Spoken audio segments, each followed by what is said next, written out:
Welcome to L&L's Kiln assembly video. In this video we will review the assembly of a front-loading eFL series kiln. This particular model is an eFL 2635. Start by placing the kiln in your installation area. The kiln is packaged in separate groupings, including the leg assemblies and control panel. We will install these at a later point, so clear these from the area. Begin removing the plastic wrap from the kiln body. Have someone hold the door during the unwrapping to make sure it stays in place. Next, remove the support box and foam from the interior of the kiln. This is used as a support in shipping and may be discarded. We will now attach the door. Remove the bolts from the hinge area of the door at the top and bottom of the kiln. Lift the door into place, resting the door on the brackets at the base of the kiln, and adjust the door to align with the hinge bolt locations. The top and bottom of the door hinges have a bushing between the door and the hinge bracket. The door should be flush with the bushing at both the top and bottom. If there is a gap at either end, place the supplied washers on top of the bushing to eliminate this space. Secure the hinge bolts into place and open the door.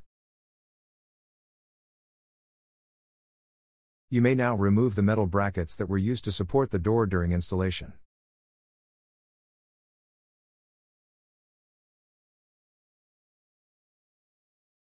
Close the door of the kiln, using the quick release clamps to keep it shut.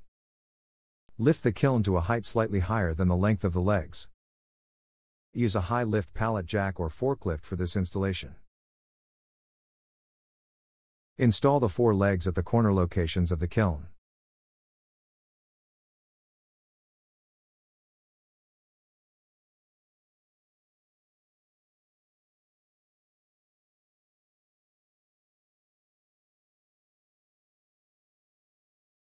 The pallet is designed with voids at each of the 4 leg locations. When attaching the legs to the back area of the kiln, you may need to cut away some of the packaging material to expose the opening.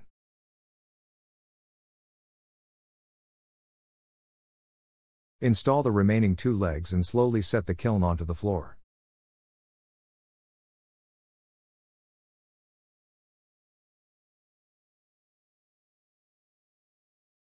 Now we will need to remove the pallet from the base of the kiln. Dismantle the pallet and remove from the assembly area.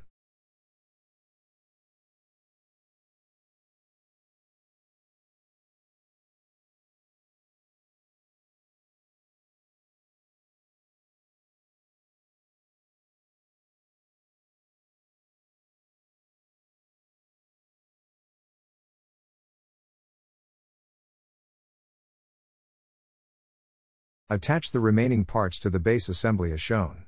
This eFL series is a floor-standing model, so the front and back support rest on the floor. Other models in this series have the option of being assembled with casters.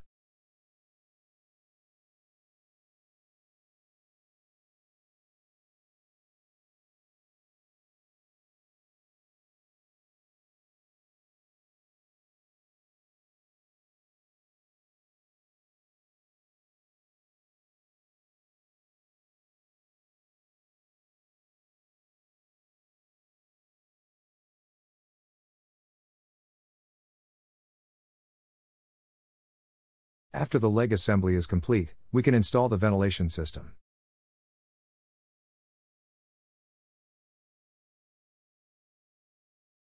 Attach the vent box to the underside of the kiln with the exhaust pipe facing towards the cutout area located at the back of the kiln. Fasten the vent box in place using the 4 hole locations on the bottom of the kiln.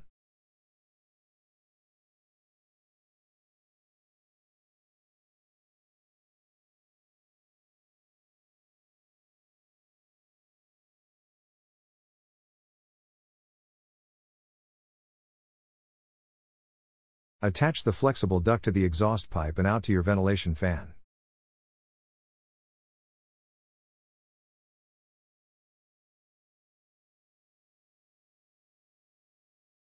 We will now begin the assembly of the control panel.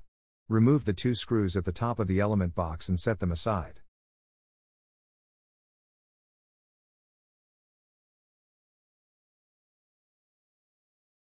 Next, take the control panel and place the base of the panel into the slotted grooves located on the element box. This will allow you to access the electrical area and support the control panel as you make the electrical connections.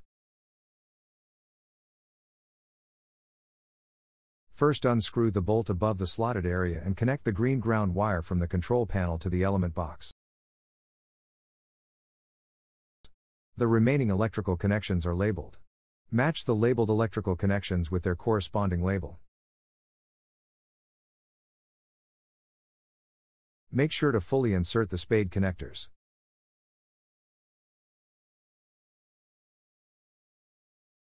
Repeat this until all electrical connections are complete.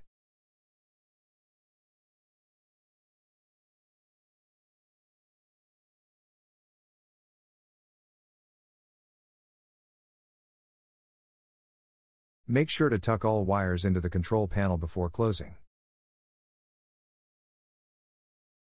Place the 2 screws back into the top of the control panel, securing it to the element box.